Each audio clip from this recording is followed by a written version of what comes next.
training.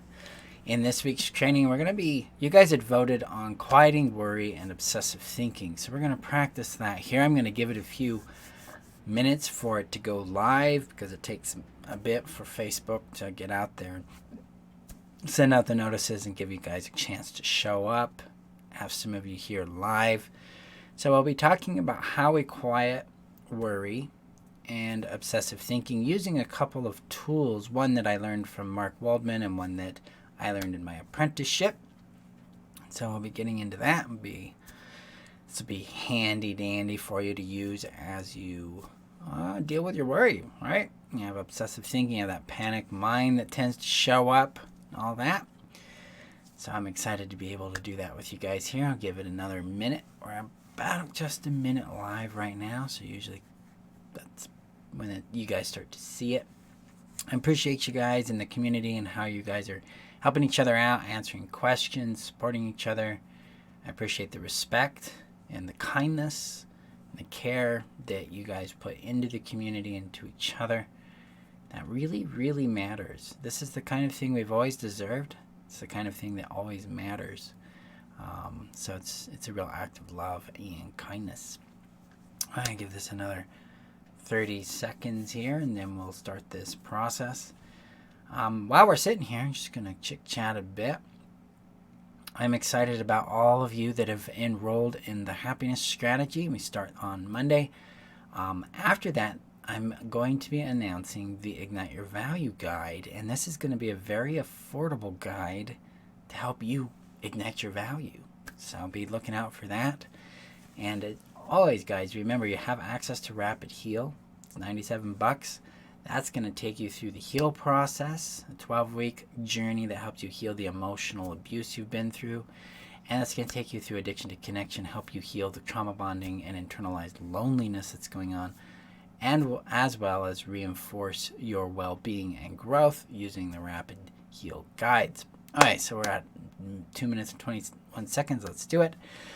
So the first way we can quiet worry is something that you might find surprising. And this comes from Mark Waldman, and he states that this comes from other psychologists, but he didn't name them, so I can't reference them. So I'm just going to point to him so everybody gets the credit they're due. And basically it's this. When you find yourself having worry, what you want to do is start to count backward from 100 in sevens. So it go 100, 93, 86, 79, 72, 85, 80 or 68, 61, And what that's doing is it's changing the way your brain is operating. It's engaging its analytical, critical, mathematical skills, so it's switching brain modes, and it's getting you to think differently. It's putting a shift in both your salient mode network and what's called default mode network, and helping you connect better with the moment. And it's almost like distracting yourself, but you can feel the worry drop a bit.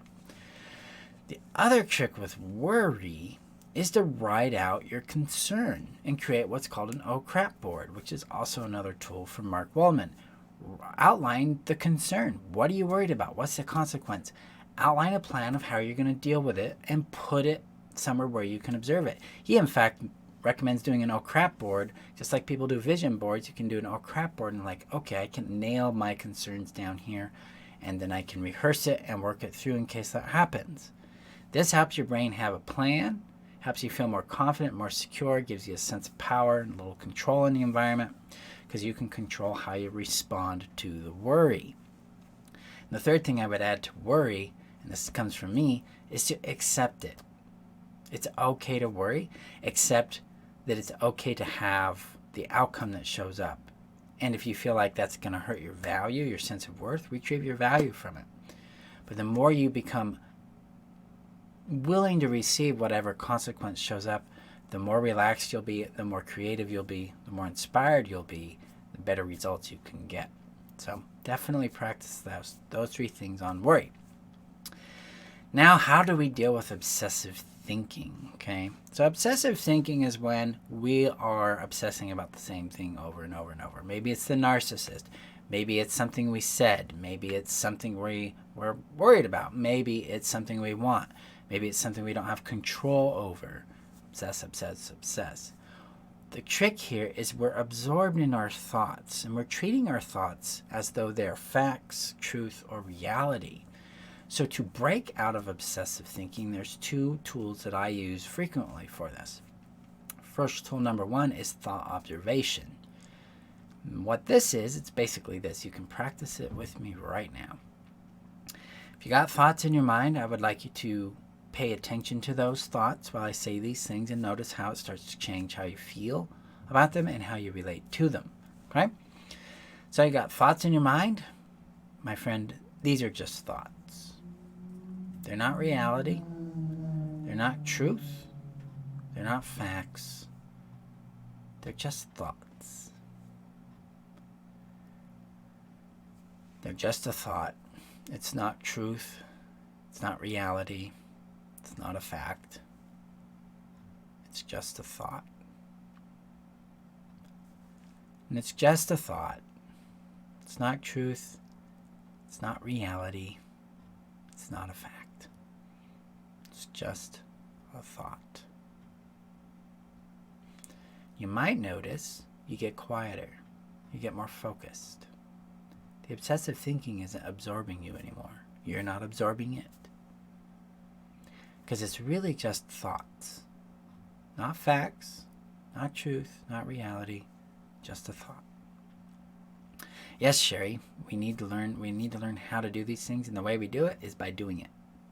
It's the practice that helps us learn it, not just the understanding.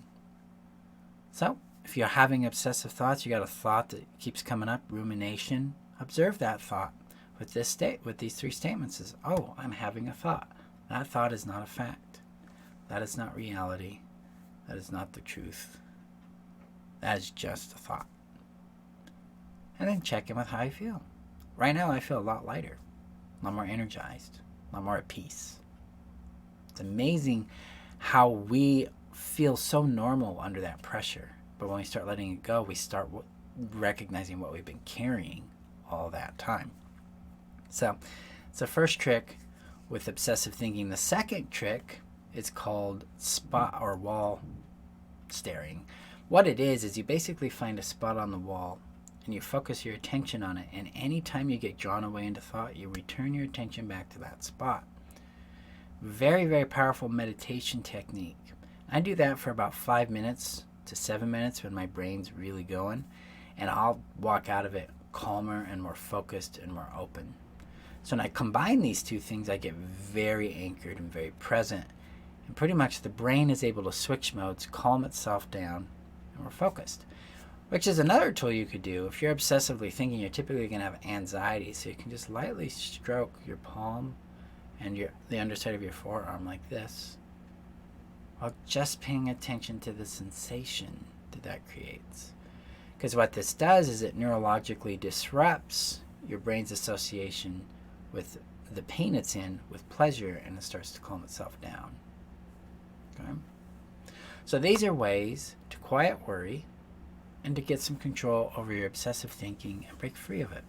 Because you don't have to be absorbed in these things. These are just nervous system responses to your either real world experience or the perception of your real world experience that leads to a sense of fear and powerlessness. We can work that out by regulating our mind and our body so that we have more power in it. So I encourage you to put this tool to use. Let me know how it works for you below.